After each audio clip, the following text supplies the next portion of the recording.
Assalamualaikum warahmatullahi wabarakatuh teman-teman. Apa kabar teman-teman hari ini?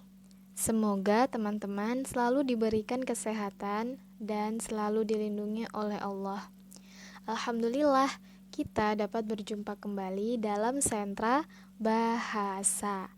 Nah, teman-teman, kali ini tema kita masih sama, yaitu tentang sinar matahari dengan subtema yang baru, yaitu radiasi sinar matahari. Nah, sebelumnya apa itu radiasi sinar matahari?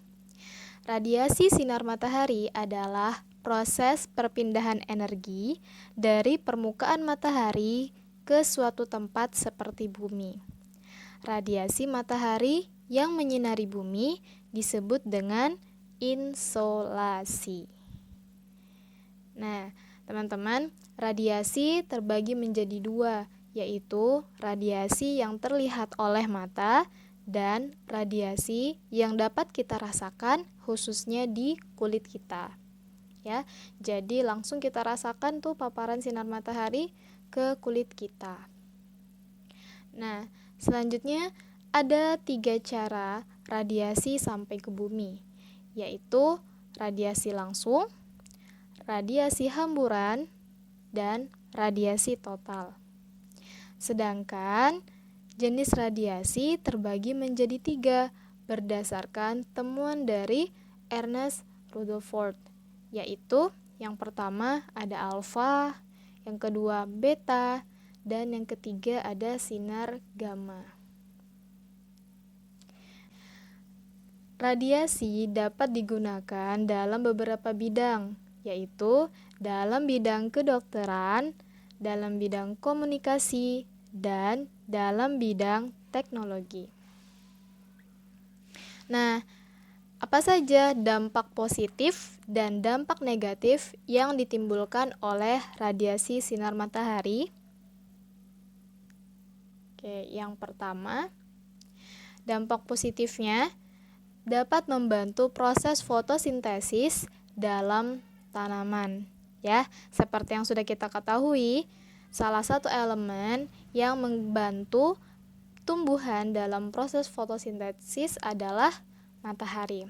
Lalu yang kedua, dapat digunakan untuk menjemur pakaian. Nah, itu ya teman-teman. Jadi biasa kalau ibu kita mencuci baju lalu dijemurkan di bawah terik sinar matahari, karena sinar matahari dapat membantu mengeringkan pakaian kita. Nah, sedangkan dampak negatif yang ditimbulkan oleh radiasi sinar matahari, yang pertama ada kanker kulit dan yang kedua ada katarak. Nah, selain dapat mengganggu kesehatan di kulit kita, juga dapat mengganggu kesehatan mata kita. Oke, kita lanjut. Nah, dari sinar matahari ini ada juga rumah kaca ya teman-teman. Nah, apa sih itu rumah kaca? Jadi salah satu yang dapat menangkap panas sinar matahari adalah rumah kaca. Nah, rumah kaca ini adalah suatu bangunan yang berbentuk seperti rumah yang keseluruhannya terbuat dari kaca. Nah, rumah kaca biasanya digunakan sebagai tempat untuk menanam sayur-sayuran, buah-buahan, bahkan bunga ataupun tanaman yang lainnya. Nah, seperti gambar yang teman-teman lihat ya, ini merupakan salah satu contoh dari rumah kaca. Nah, salah satu dampak positif adanya rumah kaca adalah dapat menstabilkan temperatur di bumi. Tapi kalau terlalu banyak gas emisi di rumah kaca, bumi kita akan mengalami yang namanya global warming atau pemanasan global, yaitu meningkatnya suhu di permukaan bumi. Dan selain itu dapat menyebabkan mencairnya air Selain itu dapat menyebabkan mencairnya es di kutub utara dan selatan.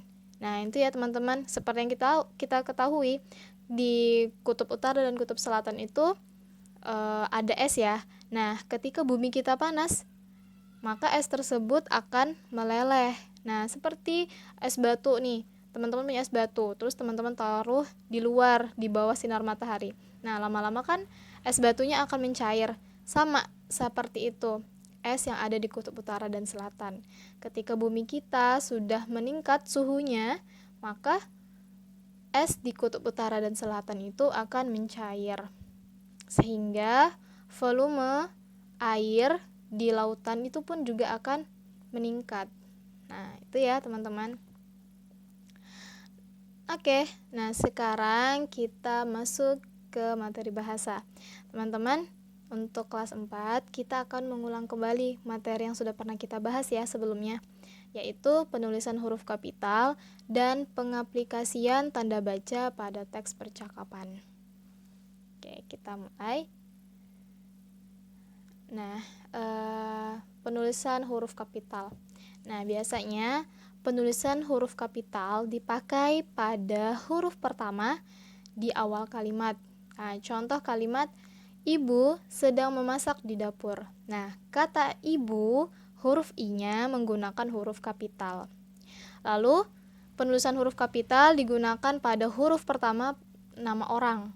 Contoh, namanya Bu Sukma, Sukmawati. S-nya huruf kapital ya, huruf besar. Dan juga seperti nama teman-teman ya. Misal namanya Naila, Vina Nailatul Izza. F-nya besar, N-nya besar, I-nya besar. Lalu ada namanya Gendis ya, R.A. Syifa Salsabila. R.A. Nah, ini kan katanya disingkat R titik A. Nah, itu hurufnya huruf kapital. Syifa S-nya besar, Salsabila S-nya besar. Dan begitu pun untuk nama teman-teman yang lain ya. Nah, nama teman-teman yang lain juga sama. Huruf depannya semua menggunakan huruf kapital. Lalu, penggunaan huruf kapital pada huruf pertama, nama hari, bulan, tahun, dan hari raya. Contoh hari Selasa, bulan Agustus, tahun Hijriah, hari raya Idul Adha. Nah, selanjutnya huruf pertama pada nama negara, kota, bahasa, suku. Indonesia, I-nya huruf kapital. Balikpapan, B-nya huruf kapital. Lalu suku Jawa, J-nya huruf besar. Lalu huruf pertama pada kitab suci nama Tuhan. Nah, kitab suci dan nama Tuhan ya. Biasa nama Allah Subhanahu wa Ta'ala ditulis A-nya huruf besar, Subhanahu wa Ta'ala biasanya disingkat SWT. Nah, itu menggunakan huruf kapital, teman-teman. Nah, tapi alangkah baiknya kalau kita menuliskan nama Allah itu lengkap ya, tidak disingkat. Nah, lalu ada kitab Al-Quran. Kitab K-nya besar, Al-Quran A-nya besar, Q-nya besar. Agama Islam. Nah, A-nya besar, I-nya besar.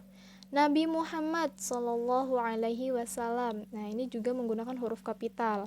Yang Maha Besar. Nah, yang Y-nya besar, Maha M-nya besar, kata besar, B-nya huruf besar, huruf kapital. Nah, selanjutnya juga penulisan huruf kapital, huruf pertama pada panggilan untuk keluarga. Tante, paman, kakek, adik. Nah, itu ya, huruf pertamanya menggunakan huruf kapital. Lalu huruf pertama pada judul buku, majalah, koran, dan lain-lain. Contoh, koran Kaltimpos, K-nya besar, P-nya besar. Kisah Nabi Muhammad. Nah, ini nama buku ya, teman-teman. K-nya besar, N-nya besar, M-nya besar. Lalu majalah Bobo. Nah, M-nya besar, B-nya besar. Namun untuk judul buku, teman-teman juga bisa menggunakan huruf kapital semuanya ya. Biasanya ada beberapa buku yang menggunakan huruf kapital seluruhnya. Lalu huruf pertama pada nama khas dalam geografi, Selat Makassar, Laut Merah, Gunung Bromo, Asia Tenggara. Nah, itu semua huruf depannya huruf kapital. Dan selanjutnya penulisan huruf kapital pada huruf pertama setelah petikan langsung, biasanya di percakapan. Nah, contoh, Bu guru berkata, kamu harus rajin belajar. Nah, kamu ini huruf K-nya besar karena setelah petikan langsung ya, setelah tanda petik. Lalu yang kedua ada percakapan nih. Zaki, tolong bantu saya membawa buku-buku ini. Nah, seru Gani.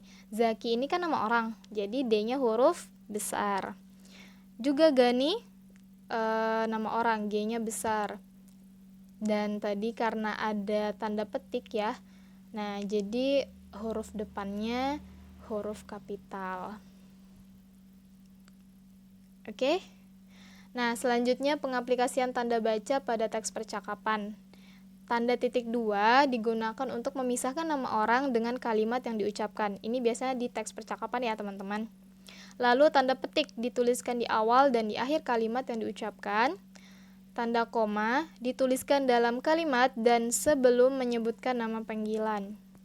Tanda titik dituliskan di akhir kalimat dan sebelum tanda petik.